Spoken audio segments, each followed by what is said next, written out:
Gimana sih Coach cara kita mengekspansi bisnis untuk membuka cabang baru?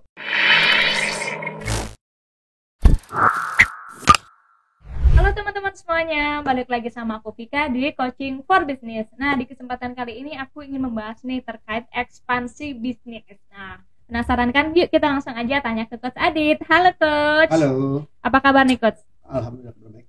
Sehat-sehat ya Coach ya? Iya, sehat. Habis makan gorengan ini ya Coach ya? Enggak. Oh enggak, ya udah pada lagi. Oke Coach, aku mau tanya nih Coach, langsung aja ya Coach ya. Yes, kenapa nih? Gimana sih Coach cara kita mengekspansi bisnis untuk membuka cabang baru? Gimana tuh Coach caranya? Oke, gimana caranya mengekspansi Ekspansi bisnis untuk cabang baru gitu Coach. Cara dengan, ekspansi bisnis cabang baru. Ekspansi bisnisnya dengan buka cabang baru. Betul. Gimana caranya? Iya betul. Oke, ya. Banyak sih kalau tanya gimana caranya ya. Tahapan-tahapannya yang umum kali ya. Iya betul. Apa aja tuh Coach? Yang pertama tentunya tentukan dulu tujuan ekspansi apa. Tujuan buka cabang apa?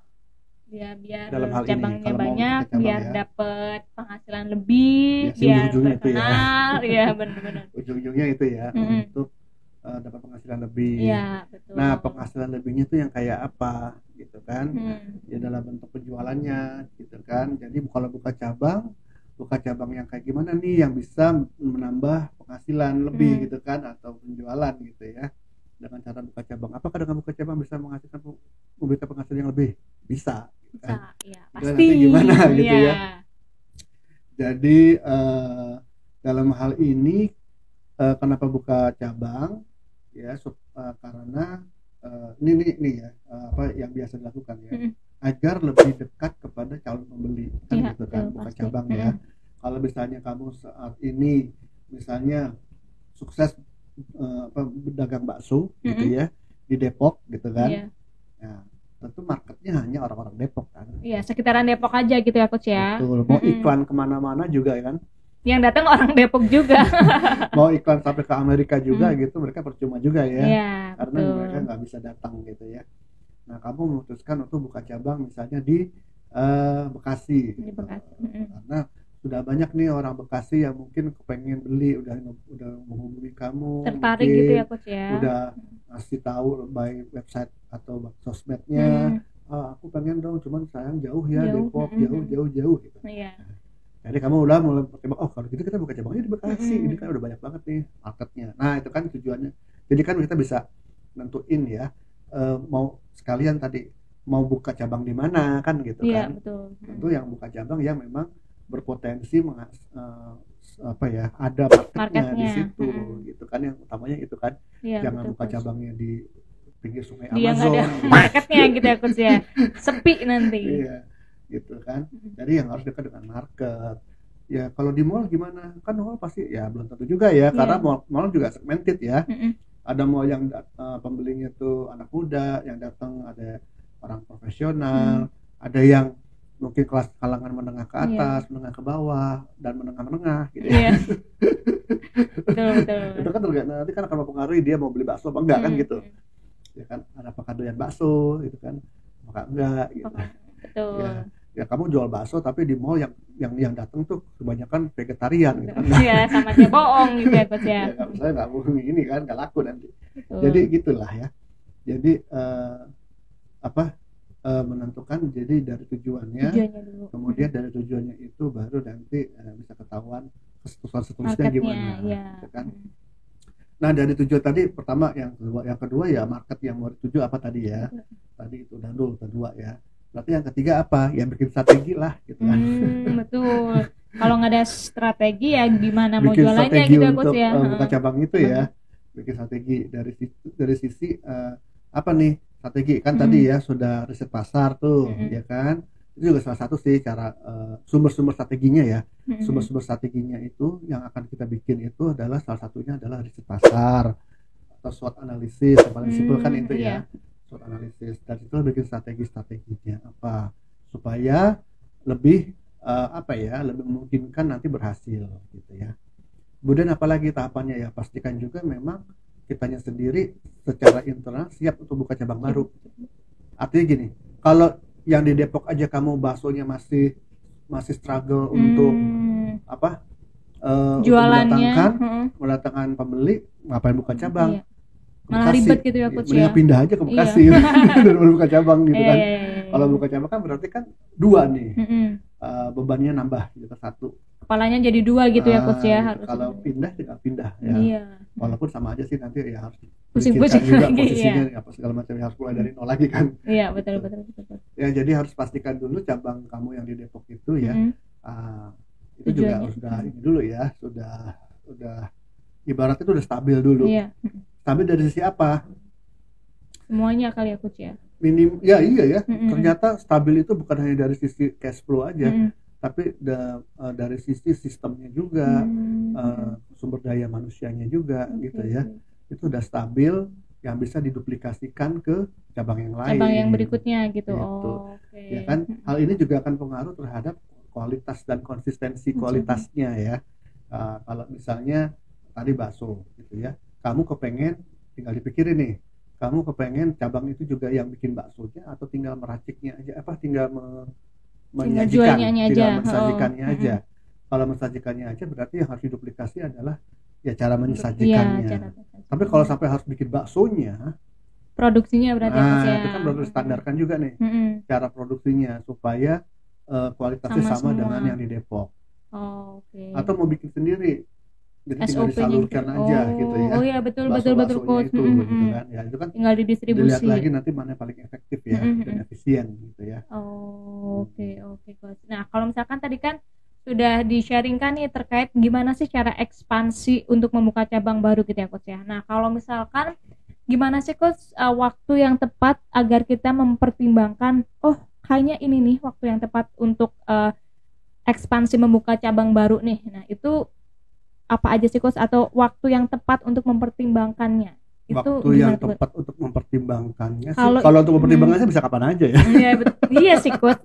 Mungkin untuk memutuskan fix untuk memutuskan membuka ekspansi gitu ya. Tadi gitu, faktor-faktor tadi itu sudah terjawab semua ya. Strateginya udah jelas, tempatnya udah jelas, marketnya juga udah gitu ya coach. Minimal ya marketnya udah jelas gitu kan. Kemudian support internalnya itu juga udah ini belum, udah stabil semua gitu kan. Artinya sudah ya nggak mungkin 100% stabil sih gitu kan. Cuman dari sisi internalnya sendiri, cash flow-nya kamu udah oke belum? Sudah, maksudnya udah konsisten dengan baik, sudah profitnya memang sudah bisa disisihkan sebagiannya untuk modal untuk cabang yang baru belum gitu kan. Butuh biaya berapa sih, kamu juga harus hitung dong kan, biaya itu apakah dana yang sekarang sudah cukup gitu kan, lihat dari dana berarti nih gitu kan. Kemudian juga karyawan-karyawannya gimana, kalau memang perlu karyawan gitu kan, apakah sudah tahu SOP-nya gitu, cara merekrutnya bagaimana nanti, cara melatihnya gitu ya, sehingga ketika udah cabangnya buka karyawannya juga udah siap gitu kan.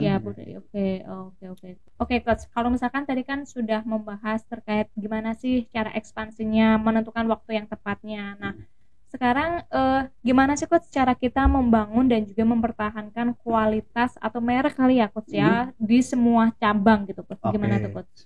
Pertama ya, mungkin kelanjutan yang tadi dulu ya, adalah buka cabang. Menurut saya, saran saya nih, buka cabang itu satu dulu dah gitu. Satu dulu aja gitu ya, jangan langsung bikin cabang 5 gitu kan. Ngap-ngapan gitu ya coach ya. Iya, sakit kepalanya 5 kali lipat nanti gitu ya. Karena belum tentu cabang satunya udah stabil gitu kan, belum tentu cabang satunya sudah sukses, udah bikin cabang 5 gitu kan. Pusing ya gitu. Mendingan kalau nambah cabang, buka cabang satu dulu, pastikan cabang tersebut memang sudah stabil dulu ya. Mungkin nggak mesti harus yang menguntungkan dahsyat luar biasa gitu sih, tapi yang penting stabil cash flow-nya, stabil marketnya, stabil produknya gitu ya. Nah, tadi pertanyaan itu kan bagaimana untuk menentukan agar kualitas produknya konsisten gitu. Iya, betul. Kalau saya tangkap ya. Terjaga semuanya terjaga. gitu. Nah, berarti tadi balik ya. Kan kalau misalnya kita bicara jualan bakso, berarti kan tuh produknya bakso ya, yang bisa dimakan ya. Ya, jadi kan kualitas yang terkait dengan bakso ya, yang paling utamanya kan itu kan. Ada juga sih kualitas pelayanan misalnya. Tapi ini yang utamanya kan kualitas dari produk itu sendiri. Produk itu sendiri, iya betul. Harus konsisten minimal. rasanya juga gitu ya konsisten coach tuh ya. maksudnya apa? Paling tidak sama dengan yang di toko cabang kamu lainnya. yang di Depok gitu ya, yang awal gitu ya. Balik lagi ke Depok nih. Ya, kan contoh deh biar gampang ya kita mikirnya. Ya kalau misalnya kayak gitu kan berarti pastikan kamu ini ya cara bikin bakso itu udah standar, udah ada spesifikasinya. Harus ada menunya, SOP juga gitu ya kali kan, ya. Cara masaknya, peralatannya, orang yang masak, kualitas orang yang masak itu semua. Resep-resepnya gitu ya coach ya. Itu semua udah standardized. Udah ditentukan. Sudah ada SOP-nya, sudah ada spesifikasinya, udah ada standar kualitasnya gitu. Ya kan karena hasil ditentukan oleh proses. Prosesnya harus standar. Jika hasilnya standar, mudah-mudahan ya. Cara pengecekannya dan segala macamnya itu komposisinya itu semua jelas. Semakin terstandardize ya akan semakin diharapkan akan semakin ini ya. Bahkan sampai ke dagingnya, kualitas dagingnya, beli dari mana. Betul. Jadi semua itu jelas, terstandarkan, detail gitu ya coach ya. Dan bisa dikerjakan oleh orang lain gitu kan. Jadi kan perlu diajarin dengan baik, dengan menghasilkan kualitas bakso. Itu baru kualitas makanannya ya. Produknya sendiri gitu ya coach ya. Kualitas penyajiannya kan harus standar.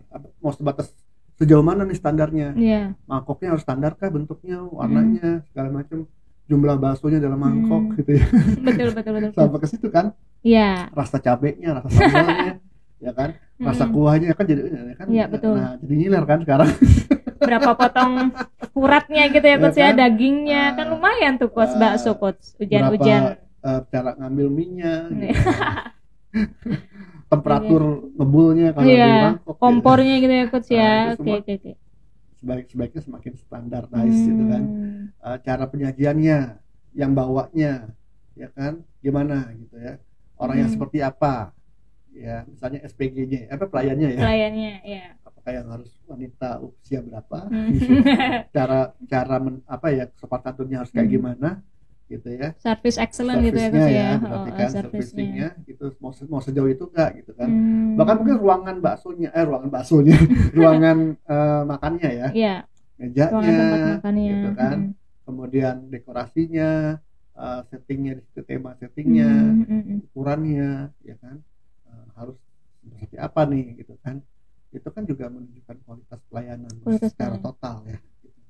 Jadi ya itu semua harus standarkan ya, memastikan tadi SOP-nya juga harus detail gitu ya coach ya. Mungkin rasa baksonya sama, kualitas rasa baksonya sama, tapi kalau makan di ruangan yang bersih sama ruangan yang kotor nanti beda rasanya, bahkan berikan hasil yang berbeda ya. Betul kesan yang berbeda gitu. Kalau di cabangnya itu kotor atau cabangnya itu terlalu sempit, cabangnya terlalu panas misalnya gitu ya, nggak nyaman juga gitu ya coach ya. Jadi harus standar ya semua. Semuanya harus standar. Mungkin juga termasuk pengawasan kali ya coach ya. Soalnya aku juga pernah nih coach nemuin di salah satu restoran besar gitu ya coach ya, antara satu sama yang lainnya tuh kadang minyaknya terlalu banyak, kadang ada yang pas, kadang ada yang keasinan. Berarti standar dari setiap bahan baku itu juga harus jelas gitu ya. Standar nuangnya, betul. Standar penyimpanannya, ya kan, segala macam itu juga harus kalau bisa sih serupa ya. Iya, betul. Jadi akan memberikan hasil yang lebih sesuai kualitasnya gitu ya coach ya. Dan tentu standar kehalalan juga sama ya. Iya, betul. Dan itu juga harus tersertifikasi juga sih coach kalau misalkan halal enggaknya gitu ya. Jadi kalau memang mau sertifikasi ya pastikan juga nggak hanya di salah satu cabang ya. Iya pasti kan itu coach. Kalau itu bisa dikeroyok tuh coach. Jadi harus semuanya ada di situ. Oke, thank you banget nih buat Coach Adit yang sudah men-sharingkan nih terkait gimana sih ekspansi cara buka cabang baru gitu ya Coach ya.